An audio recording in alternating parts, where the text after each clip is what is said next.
This evening we have a subject that is almost certain to become controversial. So I'm going to ask you to think as quietly and carefully as you can and see if perhaps some of the points that I want to make are really more obvious than you might first imagine. You must give a certain background to this discussion because actually most of our concepts of demonism, black magic, witchcraft, and diabolism belong to long traditional concepts and beliefs which have endured in our way of life over thousands of years. First of all, I think we should make one rather important differentiation. Most of the demons of antiquity were comparatively respectable creatures. The ancients believed that there were in nature spirits both good and bad. Good spirits they called gods, or in nature worship, kami, or elemental beings. Evil spirits they regarded as more spiteful and malicious by their natural intention. And these two orders of invisibles were used to explain a variety of natural phenomena. When things went well with man, he was grateful to his gods. And when things went badly, he propitiated his devils. For he assumed at an early time, and apparently quite sensibly, that God and the subordinate deities that attended the Supreme Being could not be the cause of evil. Yet as a mortal physical creature, man experienced certain disasters which he called evil. He found himself plagued with circumstances destructive to his happiness, his health, and even his life. He had to explain how it was that a good God ruling over a good world could produce destructive situations. To meet this need, orders of beings subordinate to deities, but still by nature malicious, were conjured into reality. Perhaps man copied this concept in turn from his own associates in this world. He discovered what we all find, that some of our associates are nice people and some prove treacherous or destructive. Some of our friends are faithful and others faithless. It appears that certain phases or aspects of our way of life are protective and others are destructive. And today we explain these differences on moral or ethical or cultural or legal grounds, but still we are faced by these two parallel lines of occurrences, one helpful and the other hurtful. Going back over the history of primitive demonism, we note that nearly all of the so-called destructive forces were regarded as entities in themselves. They were sprites or mysterious little beings of nature capricious and malicious. But they operated almost completely according to their own natures. They afflicted or burdened people because apparently they enjoyed doing these things. Irish folklore is full of mischievous beings who seem to like to play pranks on innocent mortals. Most of these older demons, therefore, were an order of life, just in the same way that the various Greek divinities originated in some region of their own, had their own way of life, and only occasionally came into contact with mankind. This contact could also often be altered. Malicious spirits could be made at least temporarily friendly by offerings and by various gifts and by propitiations, as they were called.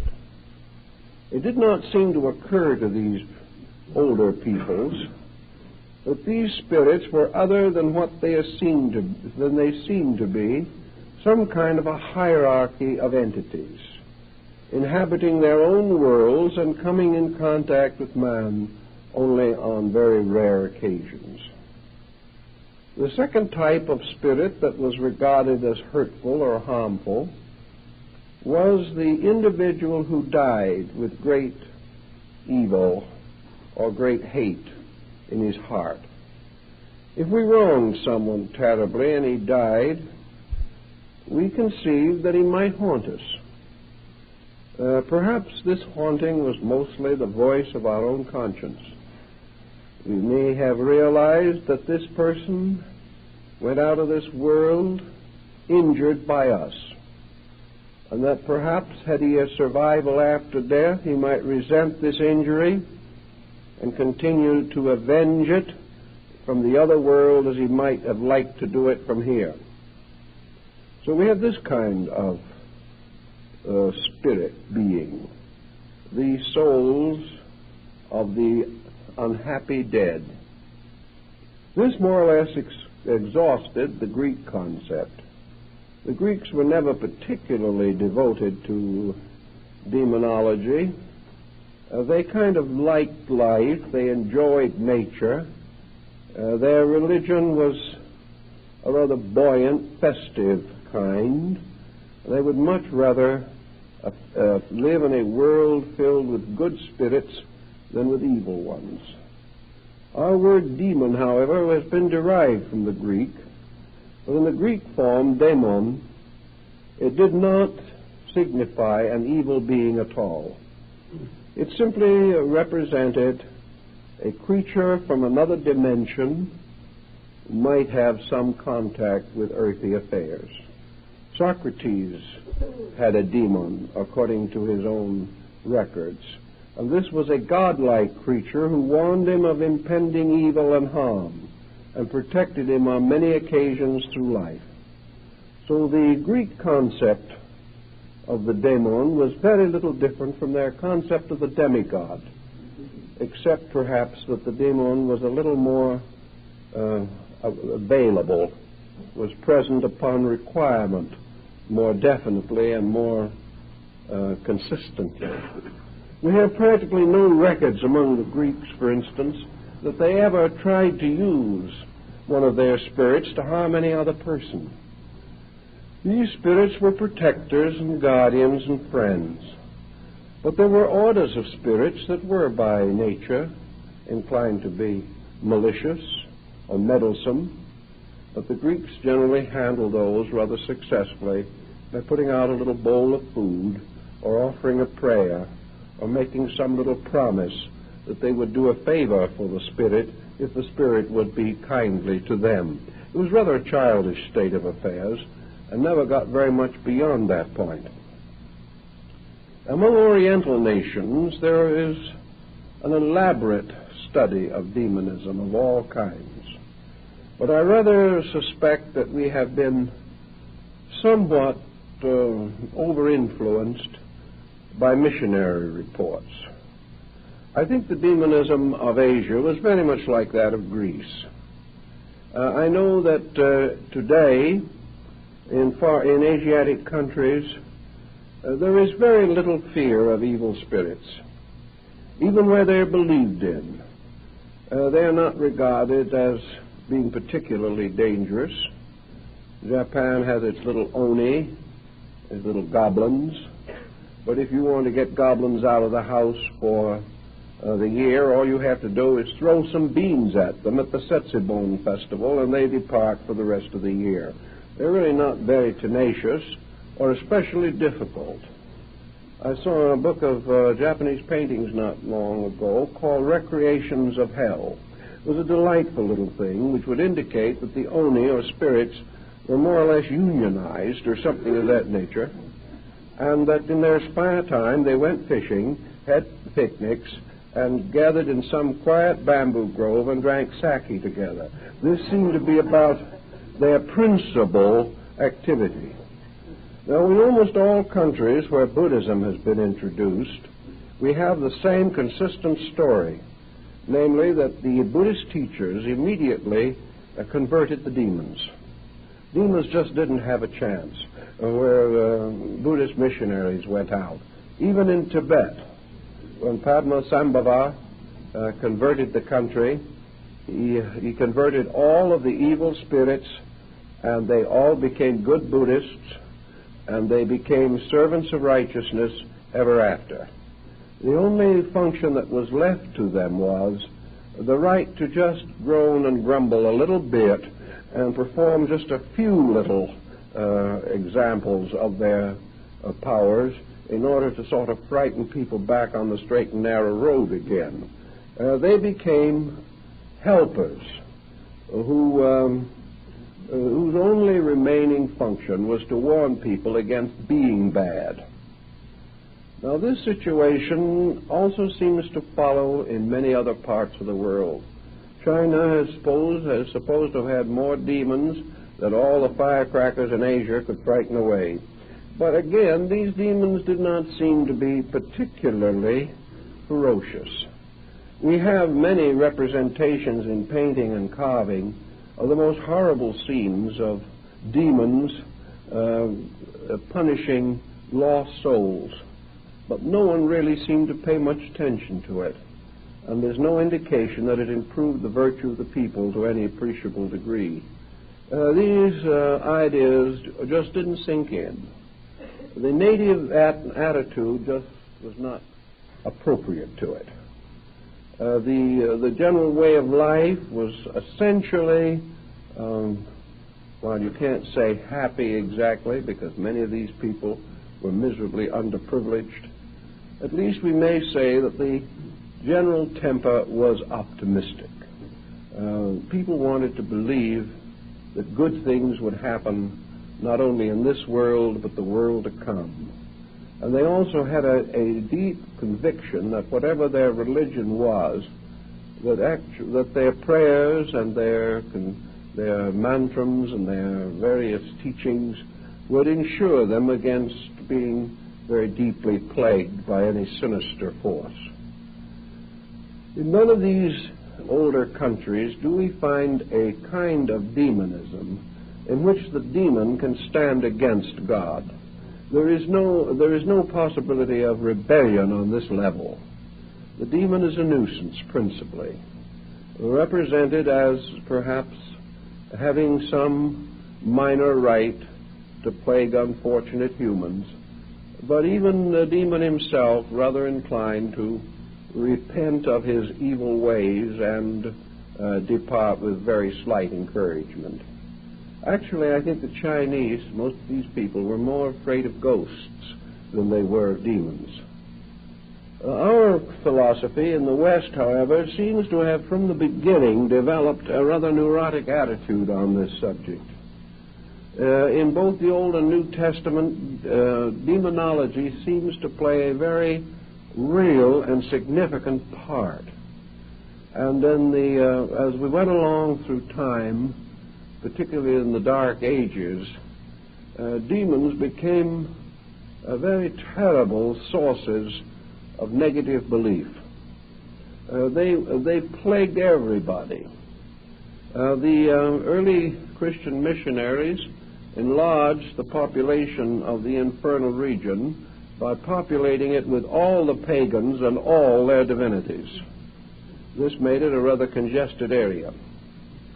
Furthermore, the early church developed some very aggressive attitudes about how easy it was for a human being to lose his soul.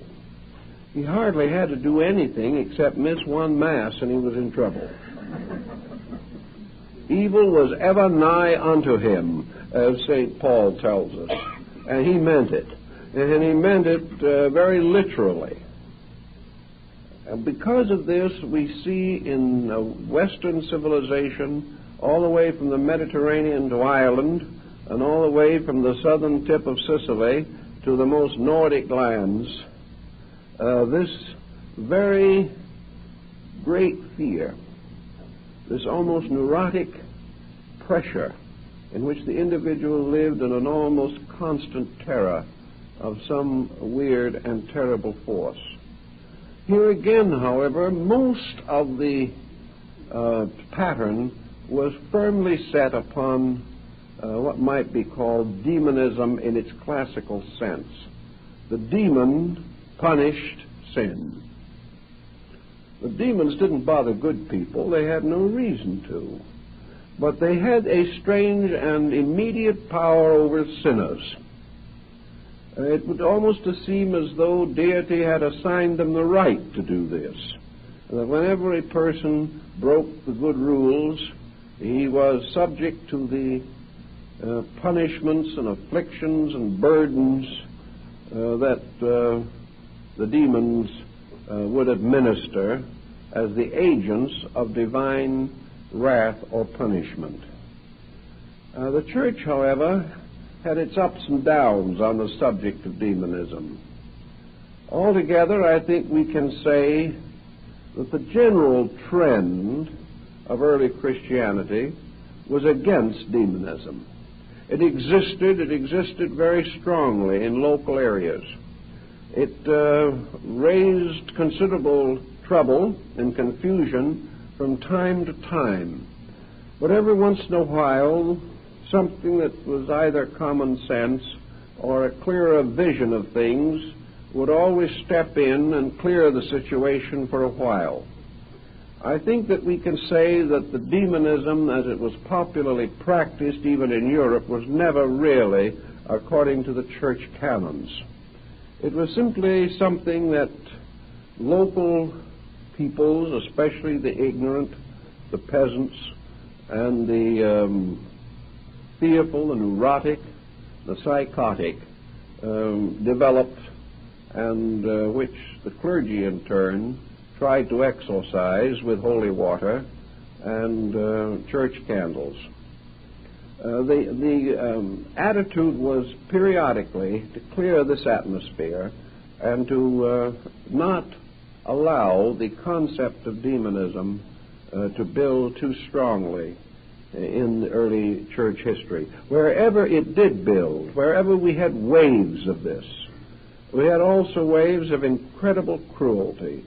We had horrible disasters, largely the result of morbid imagination.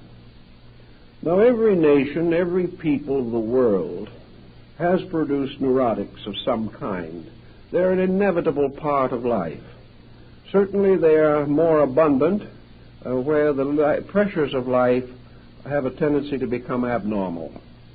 But there's always someone to whom healthy, natural, optimistic matters have no meaning.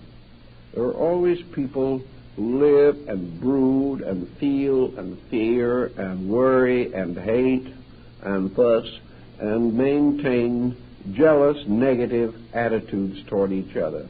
Such persons have always existed everywhere in the history of our race. So, there have always been psychotics. And today the psychotic presents very much the same problem that he did 3,000 years ago, 2,000 years ago.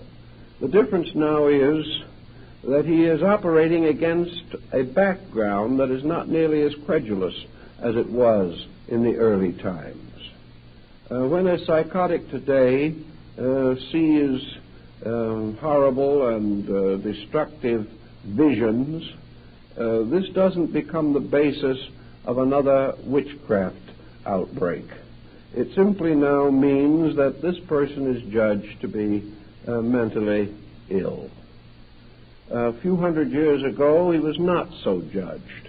He could be taken to the steps of the church and exorcised. If he did not recover, he might be subject to torture. If he still did not mend his ways or repent his claims or pretensions, he might well be burned at the stake. This situation does not hold today because we simply have a different attitude toward it. But back 1,500 years ago, when Europe was comparatively illiterate, when almost nothing was known of mental medicine, the hysterical person, the unbalanced individual, the psychotic, was an object of the greatest fear. In different areas, of course, this also differed. Among the Greeks, an insane person was said to be under the protection of the gods and was therefore never injured or bothered in any way. But in Europe during the Dark Ages, any person mentally unbalanced was assumed to be possessed of an evil spirit. Something had to be done to get this evil spirit out. And as we know, in most psychotic cases, there is a distinct lowering of the ethical moral threshold, the individual becoming abusive and profane and even animalistic as a result of mental sickness. It is easy to understand why older nations felt that this person had suddenly become inhabited by some very low and malevolent being. We don't want to labor this phase of the matter too much, but we do know that in the subconscious of our people, the subconscious of the race, all these old beliefs still lurk. We are, even now, unless we are completely materialistic in our attitudes, a little inclined to wonder, to question, to suspect that perhaps some of these old beliefs had validity. Perhaps somewhere around there is something that does have a forked tail and horns that might cause embarrassment at some moment. This belief, because it has come down to us, and because it has survived in many primitive areas of society, even today, requires or suggests considerable thought. First of all, we know that in modern society, demonism as it was practiced or held to be true in ancient times is now almost totally reserved to so-called backward peoples. It is still largely found in isolated, underprivileged areas. It is found among people who are comparatively illiterate, whose advantages in life have been few, who have been strongly introverted into patterns in which their tribe or their family or their community has been spirit-ridden and ghost-ridden for ages. It does not appear too often in what might be termed a level of higher mental attainment. It is limited to primitive areas which should give us some idea as to the real state of the matter. Now, in more modern times, during what has been called the Middle Ages, there appeared another problem that really does not stem from real, honest, good old-fashioned constructive demonism. It is a different brand of this belief, and it has been called diabolism. And diabolism, or black magic, as it has gradually come to be known, indicates or holds the concept that of two things. First, that evil spirits naturally existing can be controlled or brought into the service of a magician, as in the case of Faust, and that this evil spirit will do the bidding of his master for a certain length of time, sign a pact with him, perhaps sign it in blood. In the European museums and libraries there are a number of these original pacts neatly signed in blood. These pacts bound an evil spirit to man for a time. Usually the pact ended by the evil spirit receiving in payment the soul of the magician. This is the classical pattern and is found in many old works on demonology. But during the duration of the pact, this demon was forced to serve his master, to do anything that his master wanted him to do. Now, in a great many of these old books, we find a very interesting line of thought, which seems to indicate that the demonism actually did arise from older beliefs. For we learn that these demons that were bound by pacts really had no interest in hurting anybody. They were not out trying to make the magician do evil things. Mephisto did not have the slightest interest in advancing the whims of Dr. Faust. Mephisto lived in an entirely different kind of world of his own. As the demon, he represented a debonair personality, worldly wise, sophisticated, and attained in all things. To him, Faust was no one but a child, an infantile ignoramus, perfectly willing to sell his own soul for a few years of glory and a little wealth or the fulfillment of his own desires. And as Mephisto himself tells us, he hasn't the slightest interest in Faust's desires. But because of the pact, he is his servant for the duration of the bargain and must do as he is told. In fact, in a few instances, Mephisto actually intercedes and strongly recommends that Faust not do some of these evil things, which are senseless, meaningless, and purposeless. So in the demonology, it wasn't a case of a demon taking great joy in injuring people. It was a bored demon who had no interest in humanity, who didn't care whether humans lived or died, because he was no part of them. They were not his region, they were not his world. But he had made a bargain, he had signed a contract, he was, so to say, an apprentice to the sorcerer for a while, so he did what he was told and waited patiently until he could inflict final punishment upon the sorcerer himself. This type of diabolism, again, doesn't quite meet the thinking of most people of today. Because here, and this was the typical demonism of the crossroad, where the magic circle was drawn, where the witches of Macbeth brewed their cauldrons, all of this type of medieval tying of spirits, the binding of the powers of nature to the whims of a human being. All of these were based upon a certain power process. There were secret words, there were secret conjurations, magic circles and terms, rites to be performed. And if the magician was able to perform these correctly, he could command the spirit. And if he could command the spirit, then the spirit had to obey him. And the spirit felt really, as several of the old accounts say. One or two of the spirits do, like Asmodeus in one of the early books, says to the conjurer who has called him out of the misty deep for some nefarious undertaking, "Why have you disturbed me? I have no reason to be here. I don't care anything about you. I don't want to hurt anybody. Why have you bothered me? Why have you said these words of power that now force me to obey you? Because you have the magic talismans, the magic symbols. Why have you done this to me? I don't dislike you. I haven't done anything to you. Why do you insist on binding me to some common human purpose of your own? This was the rather nonchalant idea.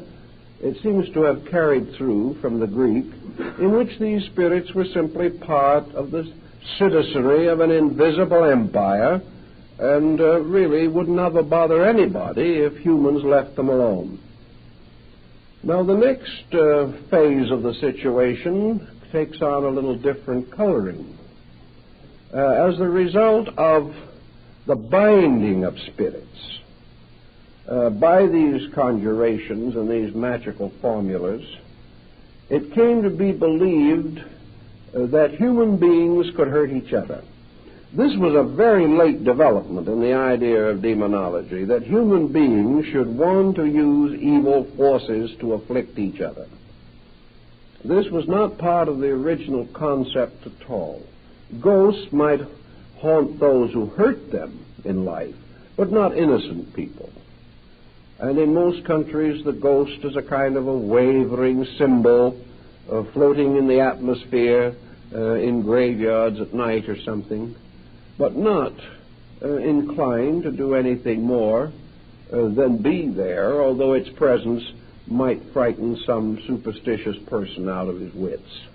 But it was not really any particular idea. The concept that either evil wanted to conquer good or could conquer good came late. The idea that man might want to use evil, some kind of an invisible or magical evil, to hurt other people, this was simply not part of primitive ethics in the majority of instances. It arises occasionally, but is certainly of the exception rather than of the rule.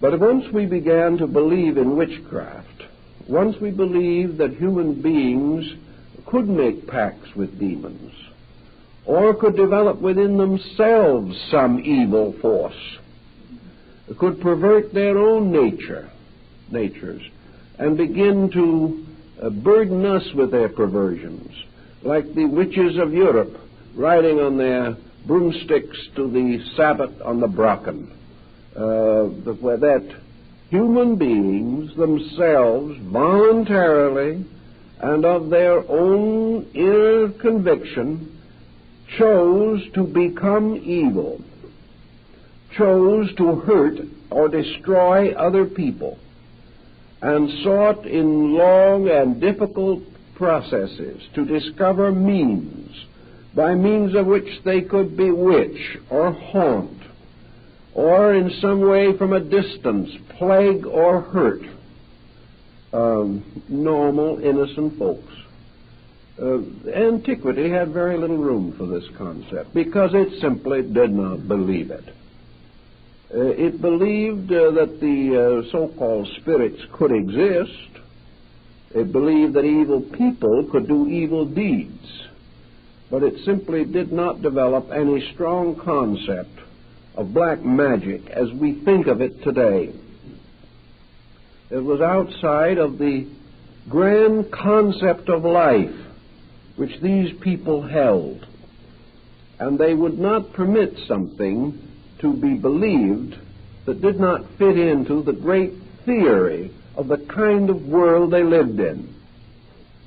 And with the exception of very primitive people, there was no general group in society that believed that the world was created for the purpose of perpetuating evil, or that evil had any chance of conquering good.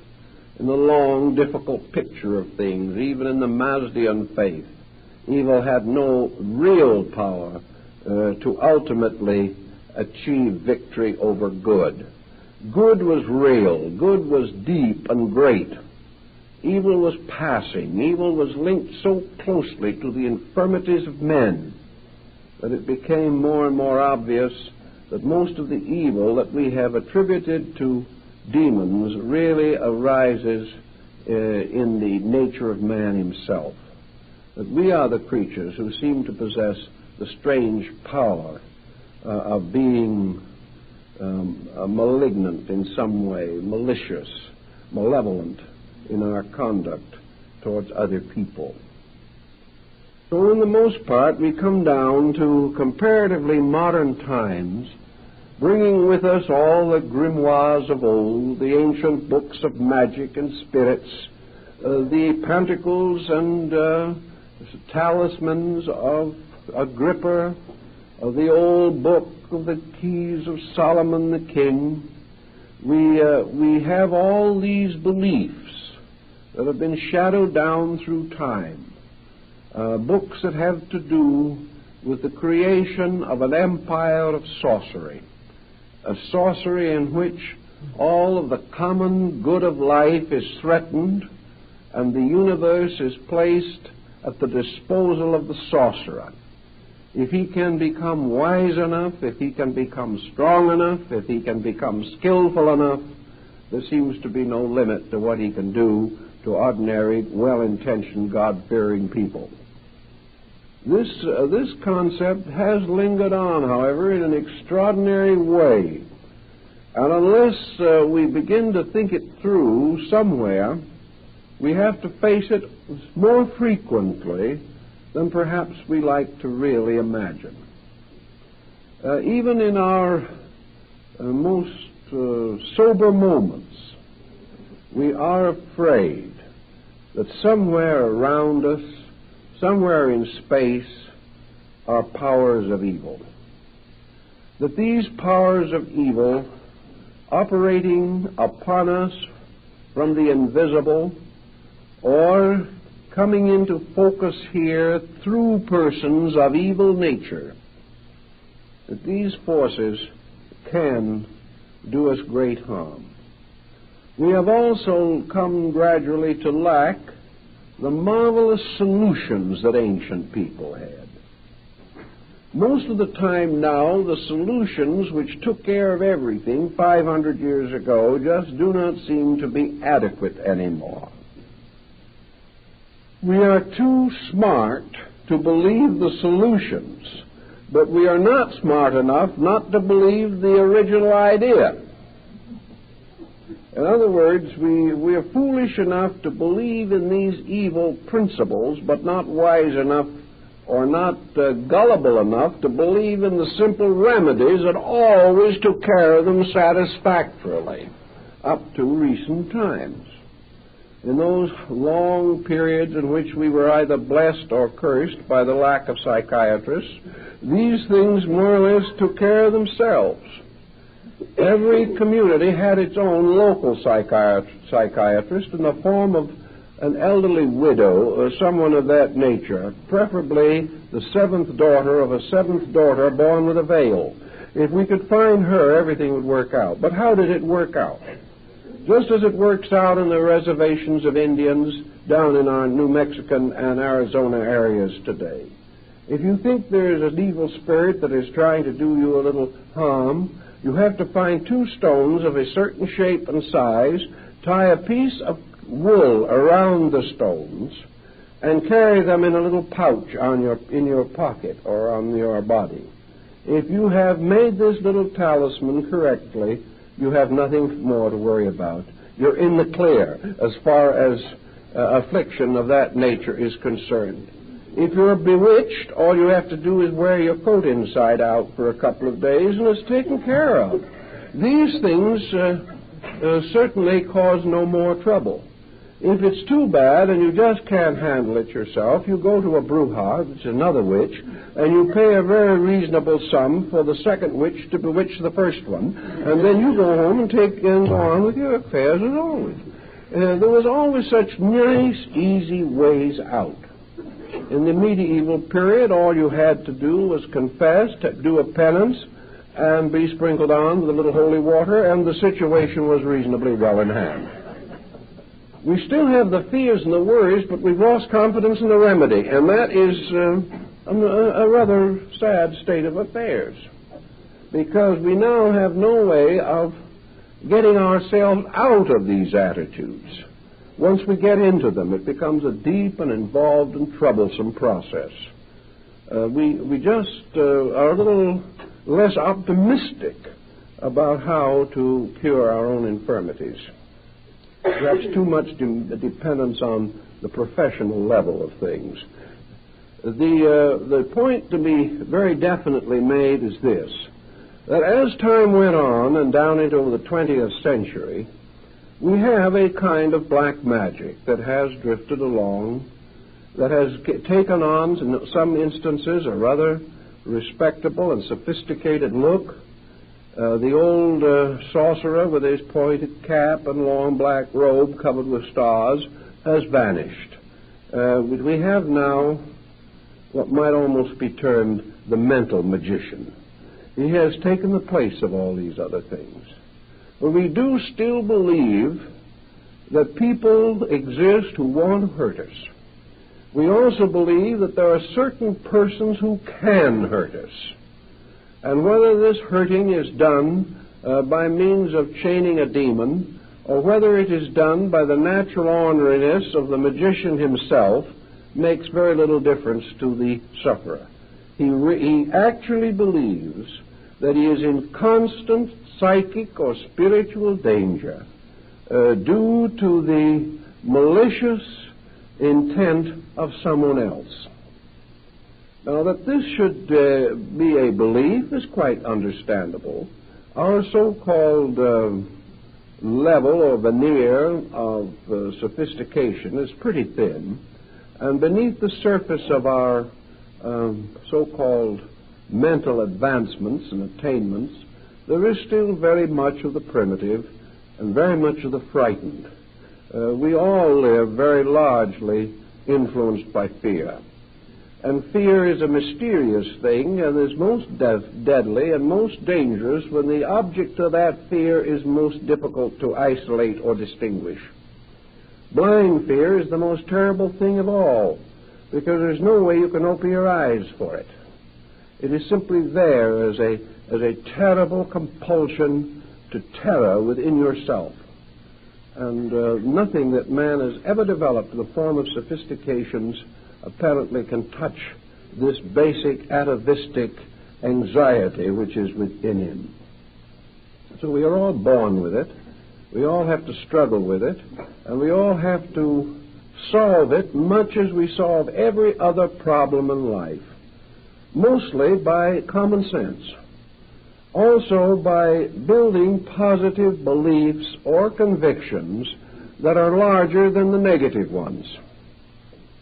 If we would sit down quietly by ourselves, perhaps, and think some of these things through, we would be forced to make decisions. But by the time we are thoroughly frightened, we are in no mood to make decisions. The immediate terror is greater than any judgment that we can be expected to focus on the situation. So the same problem that answers ignorance in every other form must be applicable to this form. The only answer lies in the individual developing within himself positive resources of understanding and insight that simply will not permit him to take on negative and essentially destructive attitudes. And whenever in the history of civilization men have followed strongly after constructive beliefs, demonism has faded out. Whenever these beliefs were themselves compromised and men fell back again upon their terrors, demonism increased again. Therefore, we are reasonably certain that wherever the individual does develop inner resources, he is able to protect himself far better from blind fears. I think that in this particular problem, of course, philosophies such as the Platonic philosophy of Greece and the Buddhistic philosophy of India are of the greatest practical help, because the individual, if he has some kind of a basic philosophy upon which he can lean, will have a tendency not to fall so quickly into a completely chaotic and unphilosophic point of view. Most students, for instance, of mysticism, metaphysics, and esoteric sciences and arts in the United States now in this century believe essentially in a universe that is ruled over by proper, orderly laws. Most mystics and most of those persons who by nature and temperament might possibly come under the pressure of too much belief in invisible forces in life. Most of these people claim sincerely that they believe in a good God. They claim one of two things: either that God is good, or if they're rank materialists, that God does not exist. And if God does not exist, and there is no purpose to the universe, then we have no reason to suppose that evil exists either, because if there is any enduring principle, there is no doubt from all of our observation and reflection for thousands of years that this principle is essentially good. So if we believe, for example, as in Platonism and Buddhism, that this universe is the product of a divine mind, that this divine mind of itself is inevitably and eternally good, and by the very nature of itself produces out of its own nature only good. If this universe, therefore, is a product of divine consciousness and is ruled over by just laws, wherein all the heaven and earth of justice is their place for psychic plaguing of one person by another, something has to be wrong in the picture somewhere. If a person is subjected to psychic malpractice, which he hasn't earned, which he doesn't deserve, and for which he has no way of protecting himself reasonably, and he must endure this because some other person wishes to take advantage of him, and the one person is not punished for his evil, and the victim is not protected against this evil, what happens to the concept of universal law and order? Well, the answer of the afflicted person usually is that the universe of law and order is a long way off, somewhere in space, and the difficulty of the moment is right here. And this is considered to be irrefutable. But the more we think about it, the more we realize there has to be something wrong with the picture. We have to realize that if it were true that by means of the faculties that we are normally endowed with, we are capable of exercising extraordinary malicious influence over other minds, if it is possible for a mind, for good or for ill, to control the life or destiny of another human being, simply because this mind is stronger and the other mind is weaker, and the weaker mind has no defense whatever, we would be in a situation in which the whole world could very well become involved in what might be termed psychic warfare. We would have no out for this situation. In the 1940s, there were probably 300 or 400 million minds, strong minds, many of them, minds of persons horribly hurt and injured, millions of persons going out like the haunting ghosts of antiquity, with all his hatred headed straight at one man, Adolf Hitler. And yet it took the combined armies of the Western powers to finally bring this man to his end in a bunker in Berlin. He was under the most terrible mental pressure imaginable. I personally know individuals who claim to be well up in magic, who were working night and day to destroy him by magical means. All he did was take on some more territory and take another nation over. Hundreds of millions of minds with just cause for the greatest hatred. Didn't get very far with him. What finally got him was himself. The same might be true of Mussolini. The same was certainly true of Joseph Stalin. The probabilities are that almost as great an amount of hatred was turned against Wilhelm Hohenzollern II, who passed a pleasant and quiet old age in Holland. Why? If one individual can, by means of mental suggestion, destroy my life or your life, how is it that they can never seem to get the fellow that needs trouble the most? They don't get him. He keeps right on going. And the reason why he almost certainly keeps on going is because he doesn't believe that these other people can do it. He is so sure of himself. Hohenzollern with his me and Gott. Hitler, the man of destiny. Napoleon, the man of destiny. It was their own arrogance, their own conceit, their own stubborn unwillingness to listen to anyone else that finally destroyed them. But the sorrow, the pain, the agony of minds did not do it. The prayers lifted up against these tyrants did not seem to operate very effectively. And yet we like to assume that these same forces that cannot touch these men, even when augmented several millions of times by concerted thinking, that one lonely character of uncertain mind can destroy us. Actually, we have to re-evaluate this entire situation.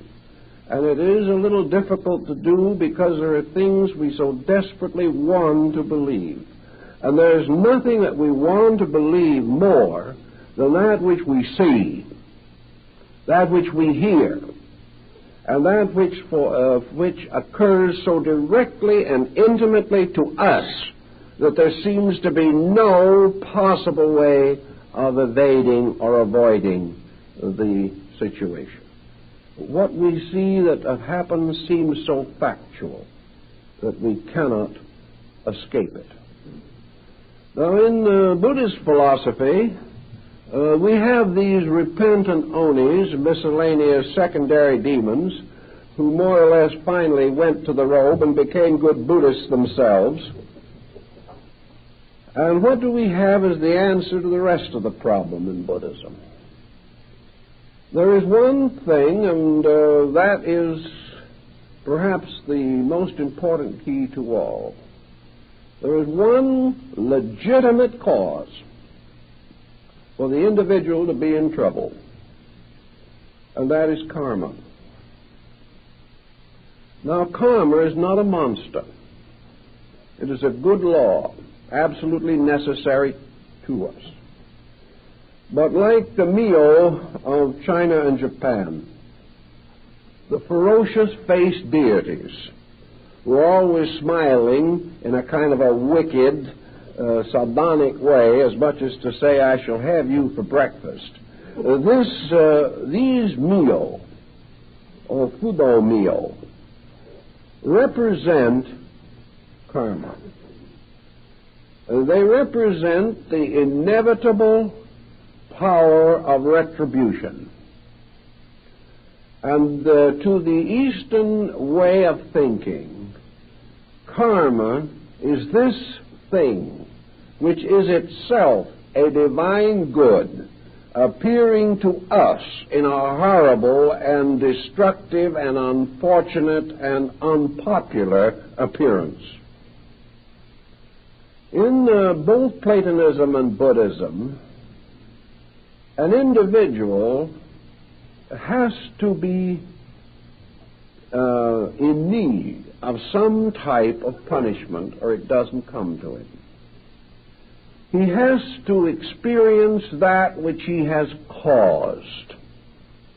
Let us say, for example, that back somewhere in the Middle Ages, a second or third-rate sorcerer appeared who really believed perhaps that he could use these evil forces for his own advantage. Perhaps he didn't use them really for his own advantage. Perhaps he didn't even know whether he did or not. All he knew was that when he prayed that a person would die, that person would sicken and die. And it was obvious, therefore, that his prayers had done it. We know today that this does not necessarily constitute the answer, but as far as our medieval sorcerer is concerned, he may have believed it. So we might assume that all the way down through time, there have been individuals who have sold their souls for wealth, for power, for the fulfillment of their ambitions, and for the fulfillment of their appetites. These individuals have conspired against the public good. They have cheated and stolen and bribed. They have done all kinds of unpleasant things. Perhaps when they did them, they thought it was all right to do them. We've got the whole generation of people now making the most stupid possible mistakes with a very good attitude on the whole thing. I've talked to people recently who have admitted frankly that they see no reason why they should not get the last dollar they can, no matter who they take it from. The problem is now you're respectable if you get the dollar. How is no longer a problem or a question. So people compromised their principles down through time. Some did it in the name of religion. Some did it in the name of power. Some did it in the name of business. Some did it in the name of the learned professions. But they exploited. They took unfair advantage. They used knowledge and skill to hurt with. And this essentially is black magic. They used the intelligence which they had to enslave other people instead of to free them. They used their scientific skill to make objects and weapons of destruction. And we're producing a lot of them right now.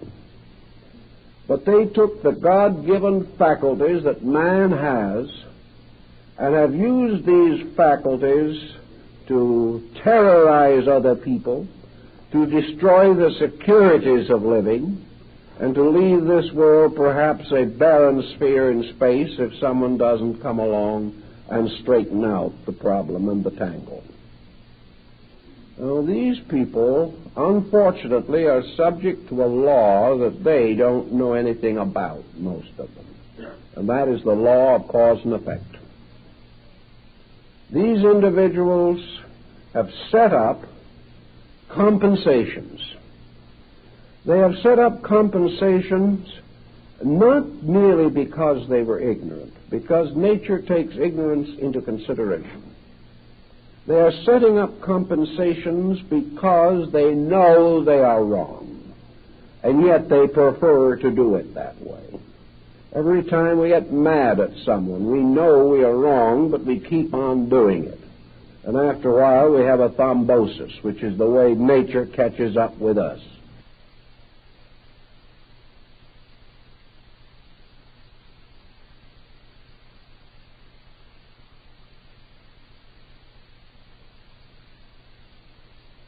We do what we want to, the world is wonderful. But a thrombosis is sent by the devil. We haven't realized that in many instances, The devil, which is merely a form of the deity Fudo or Yama or Mara in India, is the luring, flame-encircled image of karma.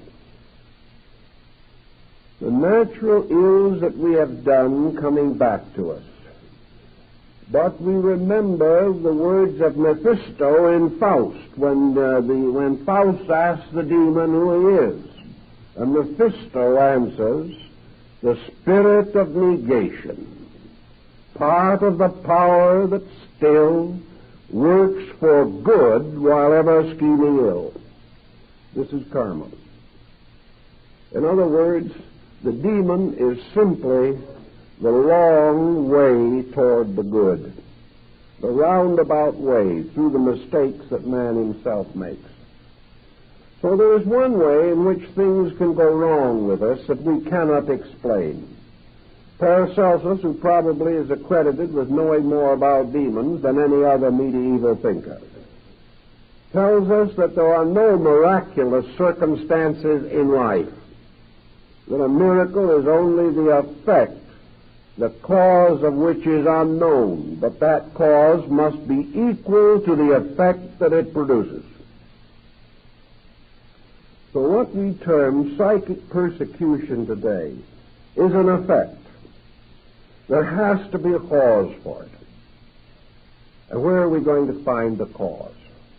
Where in the universe can we find a just cause that something unfortunate should happen to us? The only possible answer is that the just cause has to be ourselves. There has to be a lesson which we must accept. There has to be unfinished business. When this moves in upon us, we can join the Hindus and the Romans and the medieval Christians and the Goths and the Celts in assuming that an evil spirit is bringing it in a pack on its back. But this evil spirit, so-called, is nothing but the retributional aspect of universal law. A good spirit, a saintly spirit, is the spirit of the reward for good. The evil spirit is the spirit. A good spirit, a saintly spirit, is the spirit of the reward for good. The evil spirit is the spirit of the punishment for ill. So nearly all of the infirmities which we would like to shift onto the shoulders of either some actually well-intentioned little demon of one kind or another, or upon some person with malicious intention to us, we have to finally face the fact that in the universe, law and order must be maintained. Now, this does not mean for a moment that another person may not try to hurt us.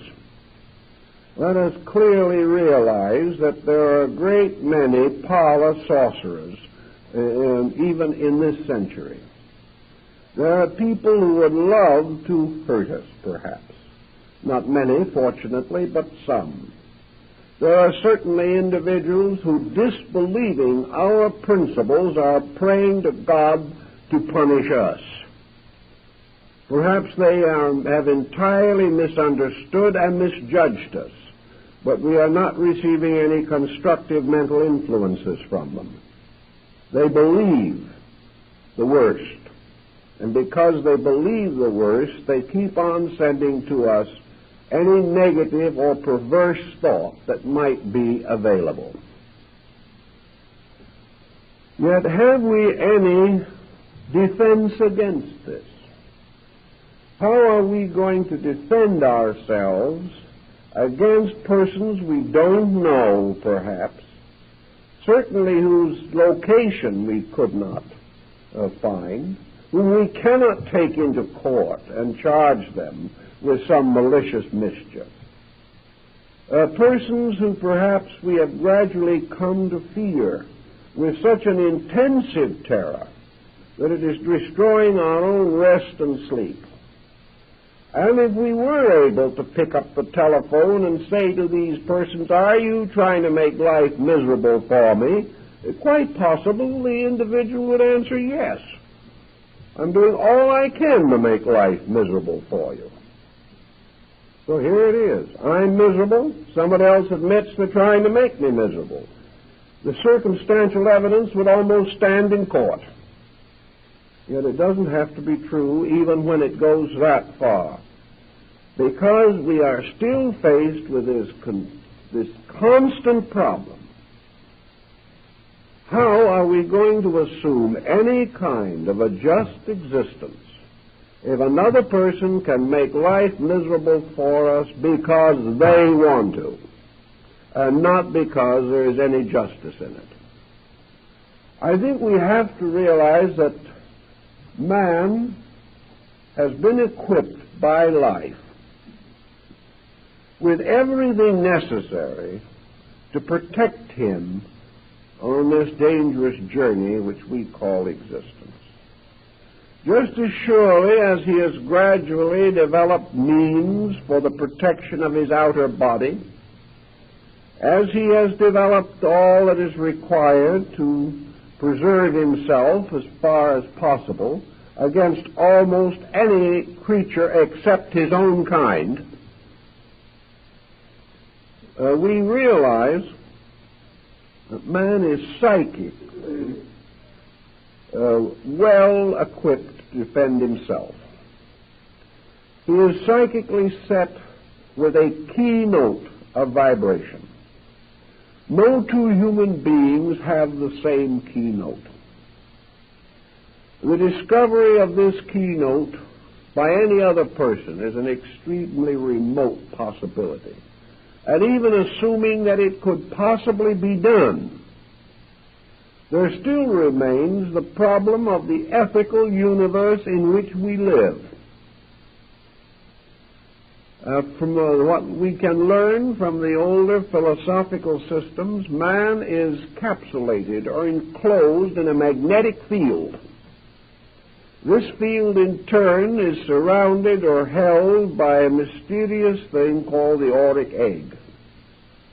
The walls of this egg are stronger than steel, but completely invisible. Against this field, any bacterial organism, anything of this nature, has almost no chance whatever of making any inroad upon man. In fact, nearly always, any individual who suffers from a bacterial or germ infection or contagion does so because primarily the germs are already on the inside of this situation. We are carrying all these in our own bodies, and they are coming out into victorious manifestation because of mistakes that we make in the maintenance of our own economy. If we allow ourselves physically to run down, the germs take over. If we build up, the germs retire. Nature has provided us with a most extraordinary defense mechanism. And this mysterious mechanism extends also into our psychic lives. If we can assume an honest person owing no psychic debt to anyone, living a constructive life, and free from any immediate pressures of karma, if we assume this person and assume that they are a well-integrated individual, I think we can at the same time assume that so-called malicious psychic persecution is impossible for that person to suffer. Something has to happen to break down the natural defenses of the individual. And these breakdowns are the real cause of the whole problem. Somebody who wants to use some mysterious ability to injure us can turn that ability in our direction. But if we are not a proper receiving station, it goes right back to the original sender and causes more trouble than it can ever cause us. Because always the sorcerer finally becomes the victim of his own sorcery. He is setting up negative karma in himself, and this karma will destroy him more rapidly than a bullet. So no matter what he wants to do to somebody else, all he can do is destroy himself. The answer as far as this affects us lies in a number of secondary situations which seemingly have a strong bearing on this matter. One of these secondary situations that I'd like to particularly mention is that there seems to be a proven and demonstrable fact of thought transference. In other words, we are unable to disprove and have no desire to disprove that the thought of one person can be communicated to another. I think we will find as time goes on that this power will increase with man, and that in time it is very possible that the principal form of communication will be by thought transference. Thought transference, however, is only another step beyond radio, television, and the telephone. It began with the telegraph and perhaps smoke signals long, long ago. But when the telephone was invented, we did not have a wave of psychic persecution nor an epidemic of sorcery. We have not had it with television. We've had several forms of negative thinking, but we haven't had any evidence that the fact that I can pick up a telephone and talk to you is any indication that I can hurt you. At least I can always assume that if you don't like what I have to say, you can hang up the phone. Also, there is no reason for you to do anything that I say, regardless of what I say. I can look at you and say I am the ghost of the Pharaoh Ramesses the Great, and I'm paying 10 cents to send this phone call directly from Cairo, and I expect you to do what I tell you to. And in the majority of cases, the receiver will hang up. There is no reason, there is nothing to indicate that thought transference is a legitimate basis of mental persecution. The fact that a thought can get through no more means that the person who receives that thought is vulnerable to some negative force than it would be if he picked up the telephone. Thought transference, it is true, does come into us, perhaps in a rather mysterious way. Sometimes it is not completely obvious how it arrives. We awake in the morning with a sense that we have received a message. We may perhaps seem to hear it in the air around us. Perhaps it is only a mental impression, and we have a strong feeling that something is happening to a person near us or one with whom we have concern of some nature. Tragedies to loved ones, danger to family and children are very frequent causes of this thought transference, and it is quite frequently associated with the death of a person at a distance. I have gone over hundreds of these stories and records. They are on file in many groups and appear in many books if you want to spend the long time necessary to dig them out. But I haven't read one account in which this kind of thought transference carried with it any overt moral persuasion to do anything. At the time of the death of Lord Nelson, Lady Hamilton received at the moment of his death the clear impression of his death. She knew that he was dead. But this was not accompanied by any effort on the part of Nelson to indoctrinate her with anything, hurt her, injure her, or over-influence her. It was just the spontaneous pressure of a great desire to communicate. Now, most of your thought transference has practically no normal vicious associations. Telepathy is not a proof that one person can hurt another mentally. Even presuming, which is difficult because usually in cases of telepathy, there is a very strong basic rapport between persons involved. But even presuming that an individual with evil intention was able to send a thought of a destructive nature, it still must pass through the consciousness of the receiving person, who has at every step of the way the right to resist it, the right to deny it, the right to declare it invalid and unsound or evil, and therefore to refuse it or to decline it completely. There is no way in which this can be prevented unless, of course, the person who receives it secretly wants to do what this thought implies.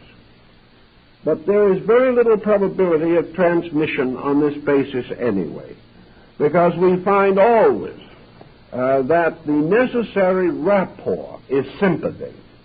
Hatred is no ground for sympathy. Evil is no ground for sympathy. There is no sympathy between an evil person and a good person. Therefore, the sensitivity necessary for normal communication simply is absent. In addition to these circumstances, we do know that very often, by study, that individuals who claim to have been negatively over-influenced have really, actually, been induced to do that which they have secretly wanted to do, but which they have not wished to acknowledge that they wanted to do, and would prefer to pass the blame on to someone else. If we want to assume for any reason whatever that in spite of all these situations, there still appears that we are subject to some kind of negative, destructive force, then I think we should give two areas very definite and complete study and consideration. One is the fact that we are all carrying unfinished karmic business. That it is perfectly possible that at any moment we can stumble over something and fall on our faces. It is perfectly possible that someone will back into us on the road. It is possible that at any moment we could have a heart attack. It is also possible that at any moment our business affairs or our various activities in life might be disturbed. It is perfectly possible that our children will not be sympathetic, that we will have friends alienated, that we will suffer many kinds of personal, psychological, physical, neurological infirmities. These are quite possible. No sorcery is necessary in cases of this kind. And this is particularly true where the individual is introverted, hypersensitive, highly nervous, worrisome, or potentially neurotic. Thus, looking around desperately for an explanation for why something happens to us, it is not necessary to have this other sorcerer somewhere in the background as the probable cause of the trouble. It's not impossible that somebody might like to. There are groups in this country at the present time that are teaching various genteel forms of sorcery. They are teaching all kinds of strange beliefs. Some of them are very secret and very strange. Even in New York at the present time, you can buy in open stores various preparations to be used for magical purposes to overcome your enemies, to create love filters for various reasons or other. And as I think I have mentioned here before, you can buy what is commonly known as the 2-pass powders, by means of which you will be guaranteed to throw 2 sevens in a game of dice. These things can be bought today and are sold in great quantities to people who certainly should know better, but never will. It is quite true there are groups, and one of the things that these groups do, which leads to a great deal of trouble, is to bind their followers with oaths and obligations, warning them that if the follower ever leaves the organization or fails to do what he is told, he will be the victim of the most horrible punishments, that the most malicious forces will be turned against him, and that he will just be made as miserable as he will permit. This is actually done. And it is done by groups that claim to be overflowing with brotherly love and Christian fraternity. It is also quite possible for an individual who finally leaves such a group and has this in his subconscious to assume that his difficulties from that time on are due to this persecution. There are also groups that teach various kinds of development exercises, and do it all the time, by means of which the natural nervous system can be very seriously disturbed. The problem can involve a great many different practices which are essentially harmful to the normal function of the body and may consequently set up situations in the nervous system that can lead to exaggerated psychic phenomena, hallucination, and things of this nature. There are also groups that are every day actually teaching various forms of auto-hypnosis, assuring the followers that these are advanced courses in yoga, when all the individual can ever get of a yogic nature is what he hypnotizes himself into believing that he has got. This is going on every day.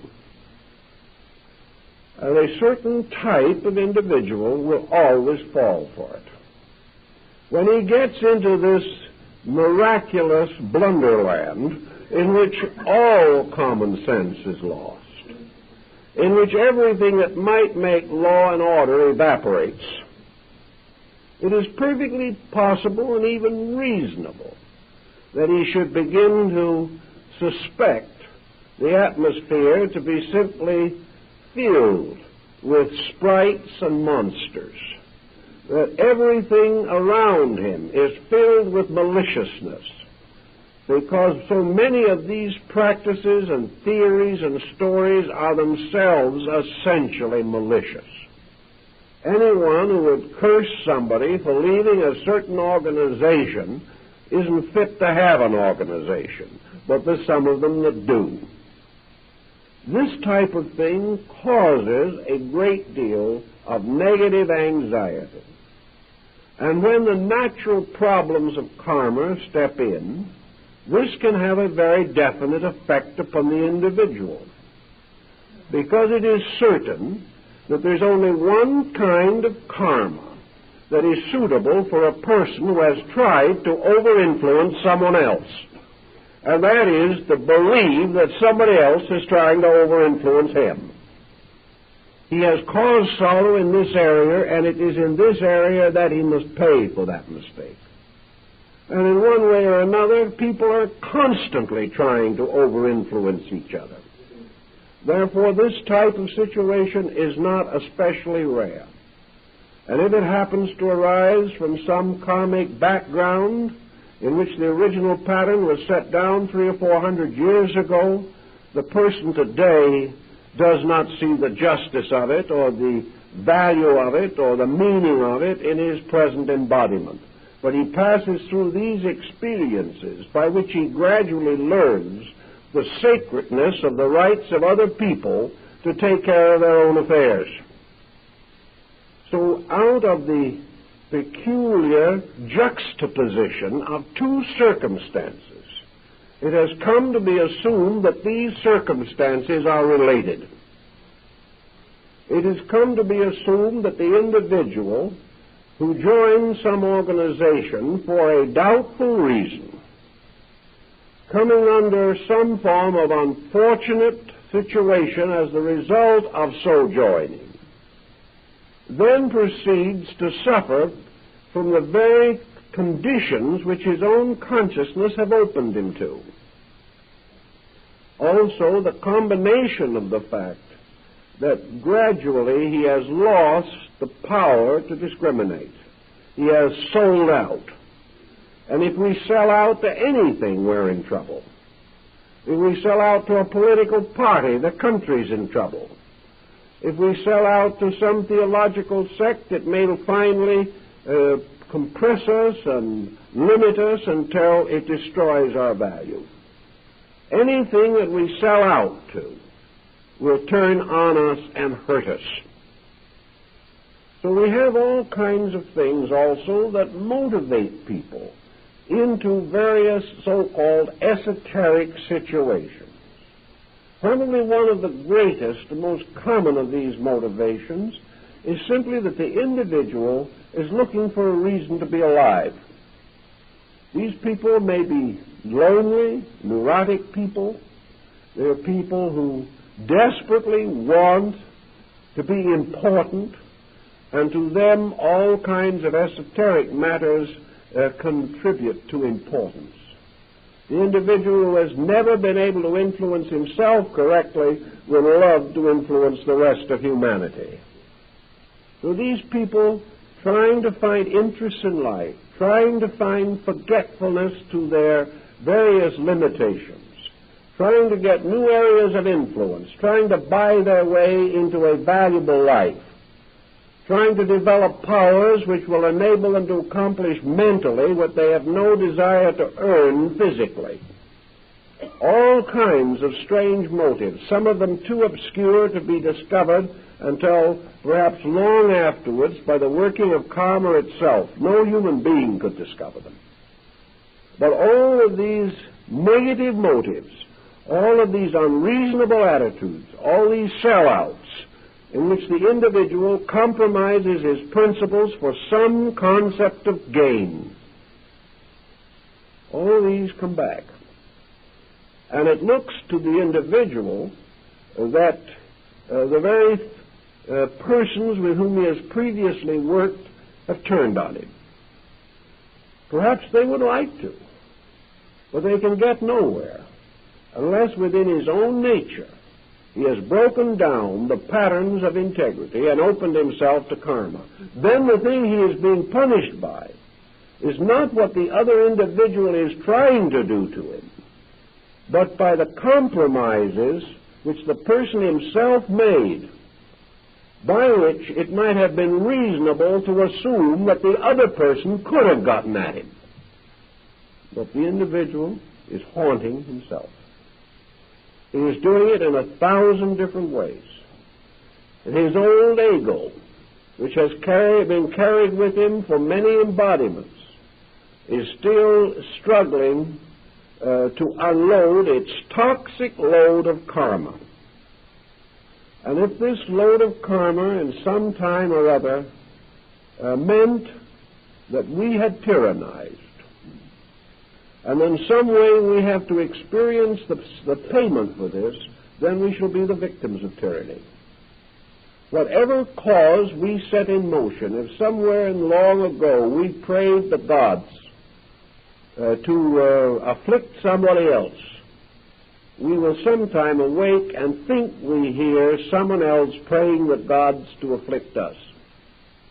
I've actually had people come into my office here and ask me if I wouldn't pray for the death of one of their relatives so they could inherit his money. Now, that an individual like that should come finally to believe that somebody else is praying to get rid of them is nothing short of poetic justice. It is not a sign that the bottom is out of the ethical universe. It is not a sign there are no laws in nature.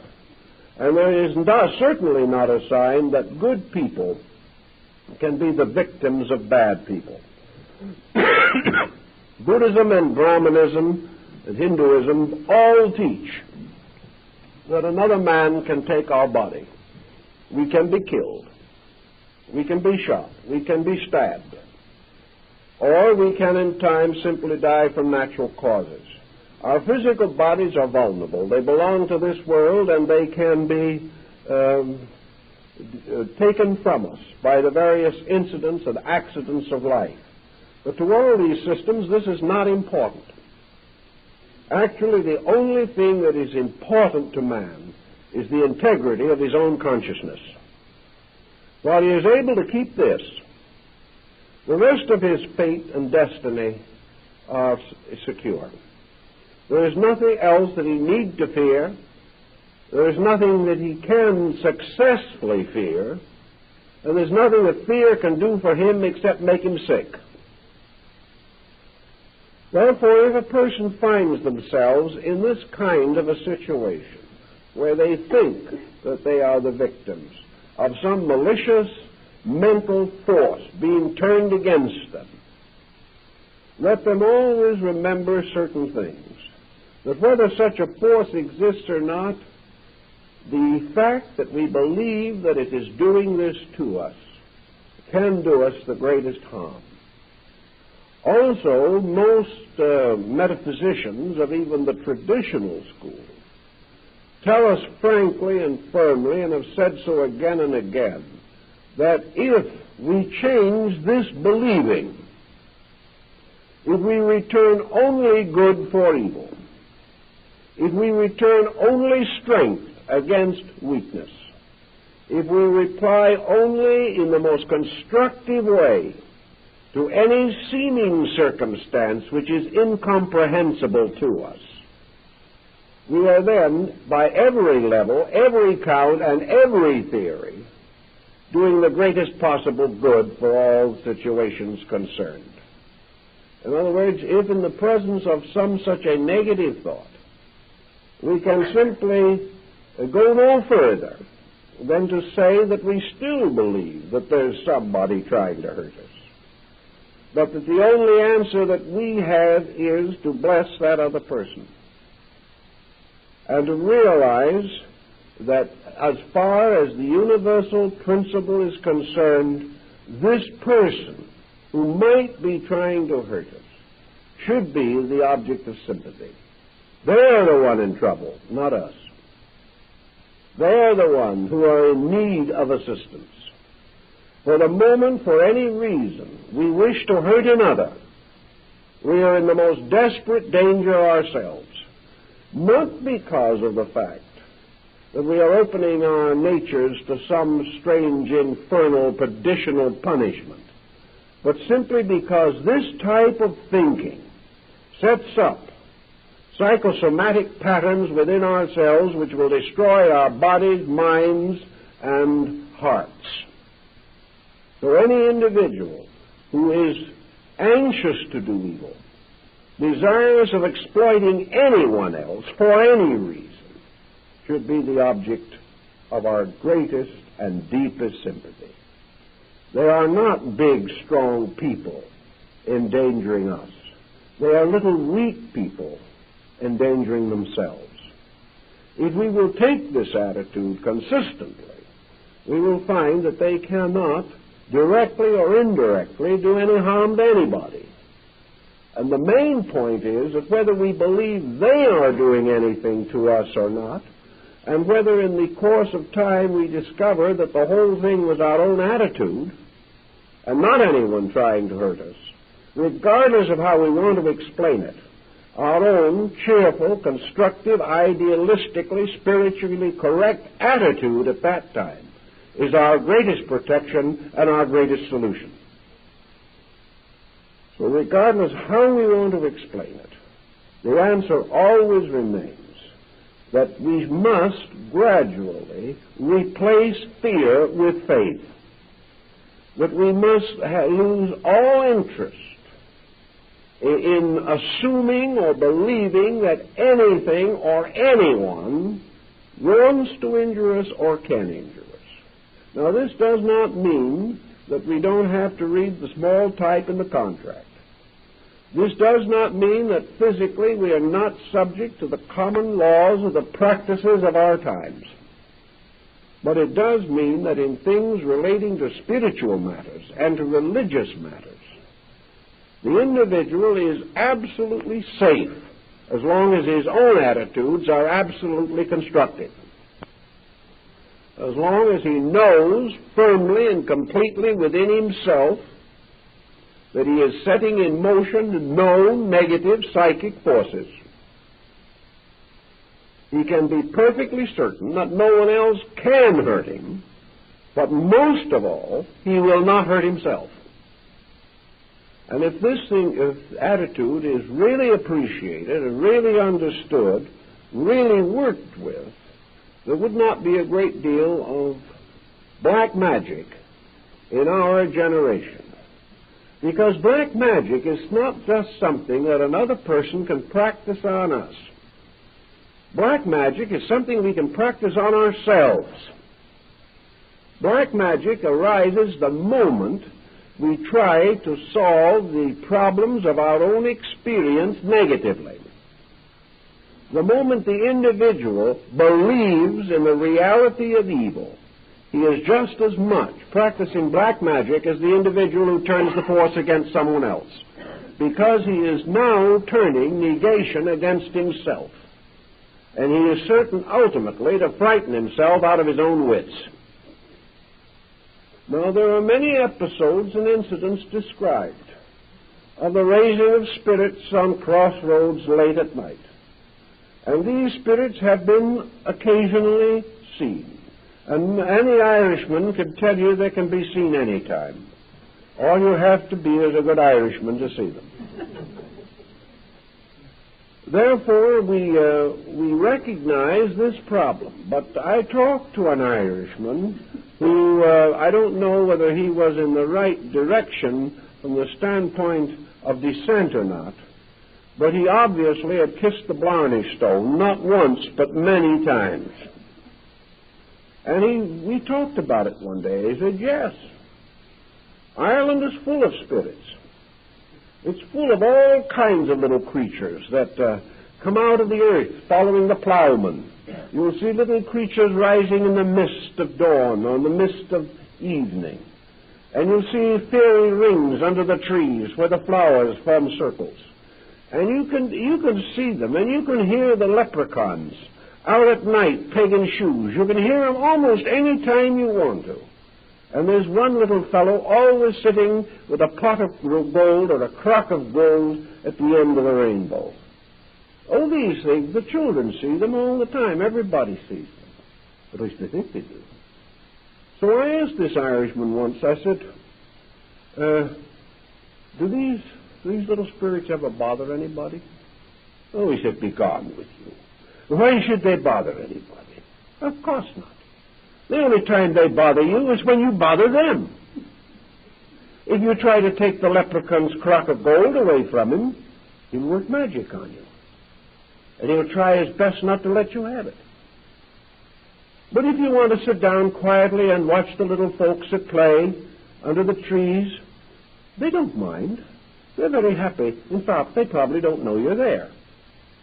So he assured me that unless somebody bothered them, they never bothered anybody else. And that's good Scotch folklore, and it's good Irish, and it's good even for the rather superstitious folks down on Sicily who have a lot of this type of belief also. But all these things, nobody bothers anybody unless we bother them. And it is the same in nature. The crock of gold at the end of the rainbow might symbolize worldliness and all the mysterious forces that contribute to it. When man is willing to destroy to get that crock of gold, then the spirits that guard it turn upon him. And there's a story in Germany that still the little Nibelungen people still guard the treasures of the earth. And you have to go to them And you can dig the treasure forever, but you'll never find it because they'll always hide it from you. What you have to do is to first of all convince the little people that you have earned it.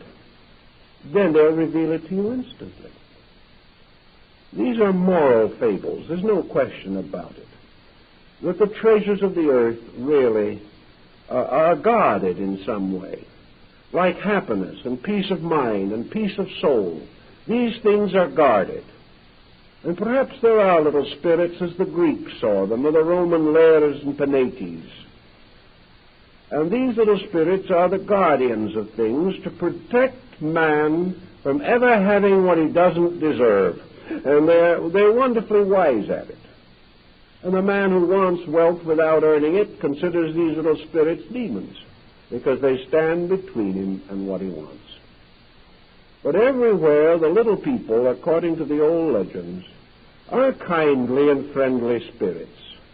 And if human beings, with so many other superstitions that are not worth anything, would add perhaps one that is worth something, and develop the simple superstition that the air around them and the earth beneath their feet and all the elements in which we live and all the natural resources with which we are surrounded, that all of these things are naturally good. Whether we want to assume they have spirits with them, we don't know. That isn't important. But that whatever there is beautiful, is good, and is kindly. And the unknown and the unseen are only the extensions of this.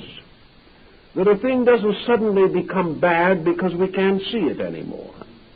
But that space far out is no more peopled with evil than the glens and the fens of Ireland.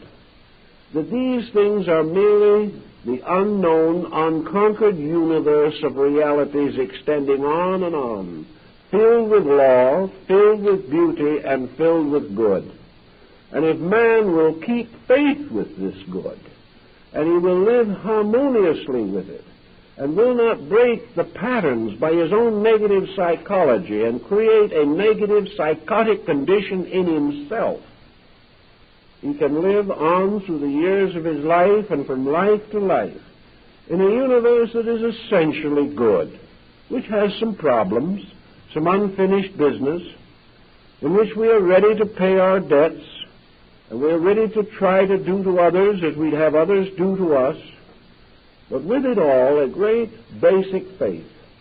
And if we have this faith that everything is essentially good in principle, and that in man this principle may be obscured, but it is still basically there, and beyond the selfishness of our daily conduct, there is in every person a spirit that is trying to be good, and that this spirit, through karma, is ultimately going to win.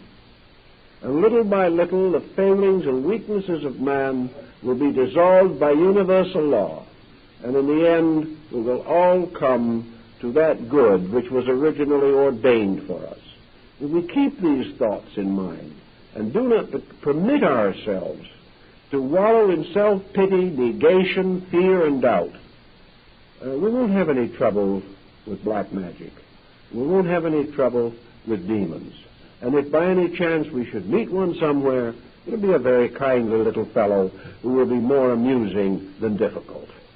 Because actually, there's no reason why the old Buddhist monk wasn't quite correct when he went by one of these little demons, simply patted it on the head and blessed it. It was all part of a good world. It's all part of a universe of good things. And if the good finds itself strong and rich in our own consciousness, there is nothing else that we need to fear. Well, I think our time is up. Thank you very much.